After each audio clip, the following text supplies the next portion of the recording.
population. 1/3. How many hundred thousands of voters is that? Can the government go after these hundred thousands of voters? And if we include their relatives, we could easily be talking about over half the population. Can the government go after half the population? The greatest fear in my life is to lead my life dictated by my fears. For doing so, I condemn myself to a life of mediocrity, of helplessness and hopelessness. I do not think such a life worth sacrificing my self-respect and my self-esteem. I'm worth a lot more than that, and we are worth a lot more than that.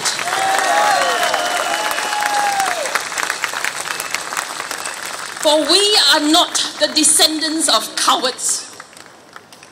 Our grandparents fought the Japanese when the British withdrew. We fought for independence from Britain. We held up our chin to take the separation from Malaysia, and we've built up a country against all odds then to what it is now today.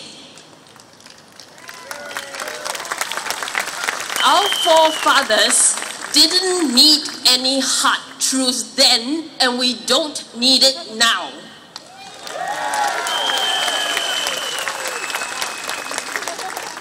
So do not limit yourself to imagined fears. When the need arises, capable people will stand up.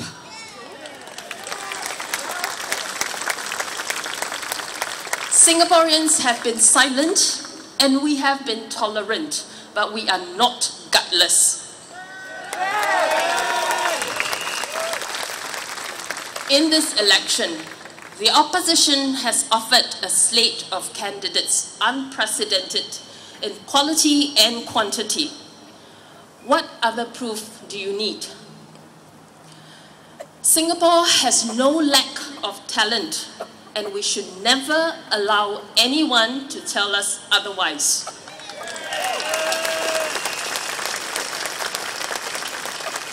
We have capable Singaporeans who do not need $1 million to do what is right by our people.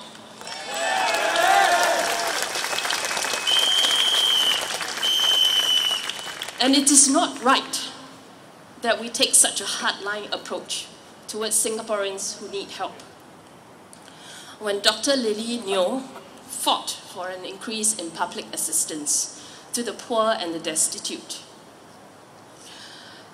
for 3 meals a day at $2.50 to $3 each, the Minister for Community Development, Youth and Sports, Vivian Balakrishnan, said, and I quote, "How much do you want? Do you want 3 meals in a hawker center, food court or restaurant?"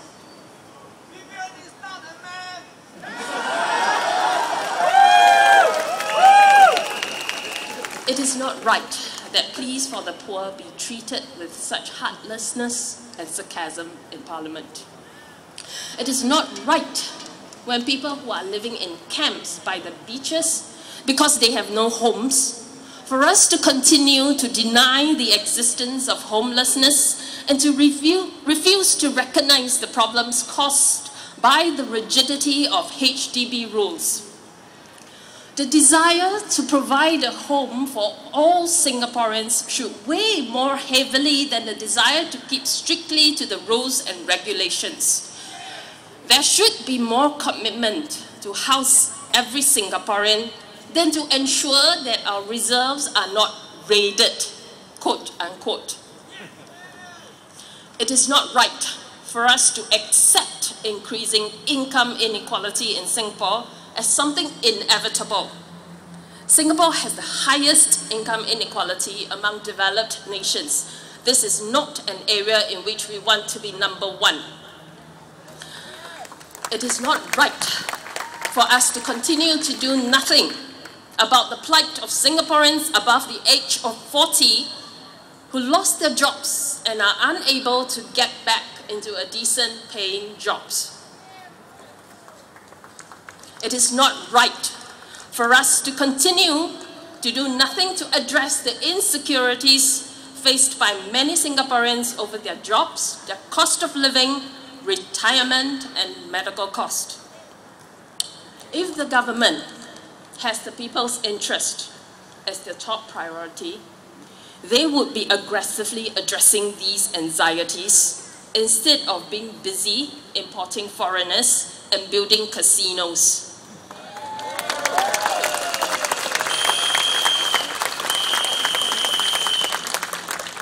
Instead of protecting our reserves, let us protect our people.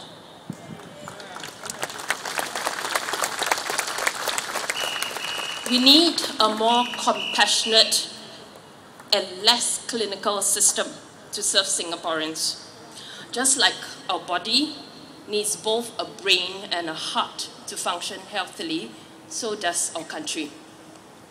The brain sends messages through our nerves to different parts of the body, giving instructions on how to function effectively and efficiently.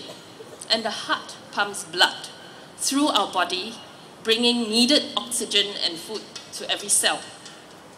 Our system has a brain on turbo power and a heart on a hospital drip. It is this all brains and no heart approach that brought us the 2 is enough policy back in the 1970s. Parents were penalized for having 3rd or the 4th child.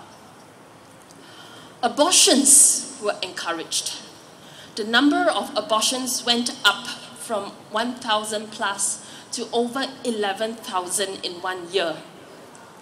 And we are suffering the consequences today. It is the all brains and no hearts approach that caused us to choose to import immigrants in such huge numbers to grow our economy. It is the all brains and no heart approach that made us build 2 casinos. Our GDP is going up and up, but our total fertility rate is going down and down. Our cells are slowly dying off with insufficient replacement, and the government is doing transplants. And we now have to deal with a possible transplant rejection. If we continue going down this route, our future is not bright. We need to make the government change course. And it appears that the deaf frogs can only hear clearly through the votes. So on 7th May, make sure that the PAP hears you loud and clear.